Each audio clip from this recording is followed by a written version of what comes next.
74वा प्रजासत्ताक दिनाचे औचित्य साधून गोंदिया पोलीस मुख्यालयात पालकमंत्री धर्मराव बाबा अत्राम यांच्या हस्ते ध्वजारोहण करण्यात आले। तसेच गोंदिया जिल्ह्यातील पोलीस विभागाच्या वतीने ध्वजास मानवंदना देण्यात आली। यावेळी पालकमंत्र्यांनी उपस्थितांना विविध शासकीय योजनांची तसेच विकास कामांची माहिती दिली। सोबतच नक्षलग्रस्त गोंदिया जिल्ह्यात उत्कृष्ट कामगिरी करणाऱ्या पोलीस शिपायांचा, सामाजिक क्षेत्रात उल्लेखनीय कामगिरी करणाऱ्या लोकांच्या सोबतच आरोग्य क्षेत्रात काम करणाऱ्या डॉक्टरांनाच तसेच गुणवंत विद्यार्थ्यांचा, उत्कृष्ट कार्य करणाऱ्या पत्रकारांचा सत्कार पालकमंत्री धर्मराव बाबा अत्राम यांच्या हस्ते करण्यात आला असून पालकमंत्र्यांनी यावेळी उपस्थितांना 74व्या प्रजासत्ताक दिनाच्या शुभेच्छा दिल्या। अमरदीप बडगे, गोंदिया प्रतिनिधी।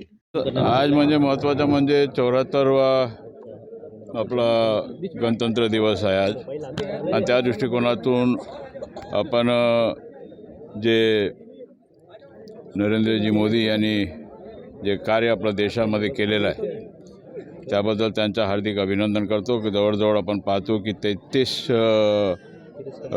विदेशामध्ये आपल्याला विजाची आवश्यकता नाही अशा प्रकारचा मोदीजी आल्यानंतर आपल्याला असा दिसून येत आहे। आणि त्या दृष्टीने ऑन अरायवल विजा हा महत्त्वाचा एक आपल्याला मोदीजींच्या हस्ते झालेला आहे। आणि आपण पाहतो की आदिवासी जे लोक आहेत या देशामध्ये पहिला इन्स्टॉलमेंट 4,500 कोटीचा त्यांना रिलीज केलेला आहे। म्हणजे त्यांचा विकास झाला पाहिजे।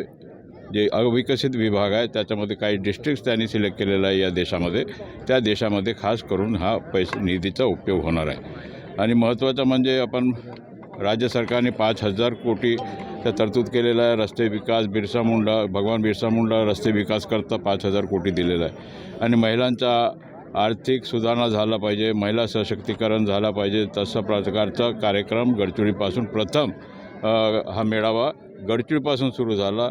सरकार आपला दारी हा कार्यक्रम गडचिरोलीपासून सुरू झाला। म्हणून आपण पाहतो की शेवटच्या जिल्ह्यातून विकास घडवून मुंबईपर्यंत विकास घडवून आणला पाहिजे। या दृष्टिकोनातून राज्य सरकार काम करत आहे आणि तत्पर आहे की या विकासाच्या मुद्द्यावरच सगळं लोक एकत्रित महायुतीमध्ये आलेले आहोत आणि त्या दृष्टिकोनातून या राज्यामध्ये विकास घडल्याशिवाय राहणार नाही।